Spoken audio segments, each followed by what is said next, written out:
आगे बढ़ने और बात करें कि मेयर कराची मुर्तज़ा वहाब की जानिब से मुतअद्दिद बार गैर कानूनी पार्किंग खत्म करने के ऐलान किए गए, ताहम अब भी पार्किंग माफिया की जानिब से पार्किंग फीस वसूल की जा रही है, जिसके बायस लोगों का कहना है कि मेयर कराची के ऐलान से पहले 10 रुपए लिए जाते थे, ऐलान के बाद पार्किंग माफिया 50 रुपए वसूल कर रही है। मजीद बात करते हैं नुमाइंदा 5 न्यूज़ फतेहुल्लाह से। जी फतेहुल्लाह बताएगा।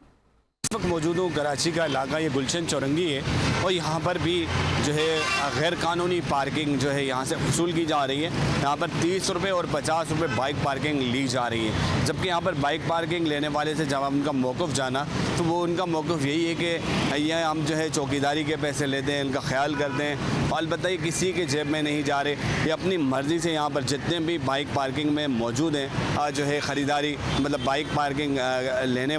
लेने वाले इनको किसी की जानिब से यहाँ पर खड़ा नहीं किया गया, इनका मौक़िफ़ यही है। दूसरी जानिब मेयर कराची की जानिब से एक वाज़ेह अहकाम जारी किए गए थे कि KMC के मातहत जितनी भी पार्किंग्स है उसे फिलफोर ख़त्म किया जा रहा है और वहाँ पर किसी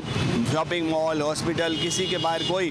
पार्किंग वसूल नहीं की जाएगी। लेकिन वो जो उनका ये फ़ैसला था वो यहाँ पर माफिया की जानिब से हवा में उड़ा दिया गया है और यहाँ पर लोग जो भी शॉपिंग मॉल्स के बाहर आ रहे हैं वो मजबूरन पार्किंग की फ़ीस देने पर मजबूर है। तो मेयर कराची के ऐलान से पहले ये फ़ीस 10 रुपये से 20 रुपये थी, लेकिन अब 50 रुपये से 30 रुपये वसूल किए जा रहे हैं। तो जो भी ऐलान होते हैं पब्लिक के हक़ में, अगर वो कोई सहूलत देते हैं तो वो सहूलत माफिया ठड्डे पे मार देती है और वो जो पहले 10-20 रुपये होते हैं लेकिन बाद में उसे जो 50 और जो है 100 रुपये वसूल किए जाते हैं। तो इंतज़ामिया की नाअहली कहेंगे ये कि एक तरफ तो ऐलान होता है कि पब्लिक से कोई पार्किंग नहीं ली जाएगी, दूसरी तरफ भारी पार्किंग फ़ीस वसूल की जाती है, जो कि यहाँ की कराची की आवाम रोज़ाना की बुनियाद पर लाखों रुपए पार्किंग फ़ीस के मद में देने पर मजबूर है। तो इंतज़ामिया को इस हवाले से ज़रूर सोचना होगा। जी।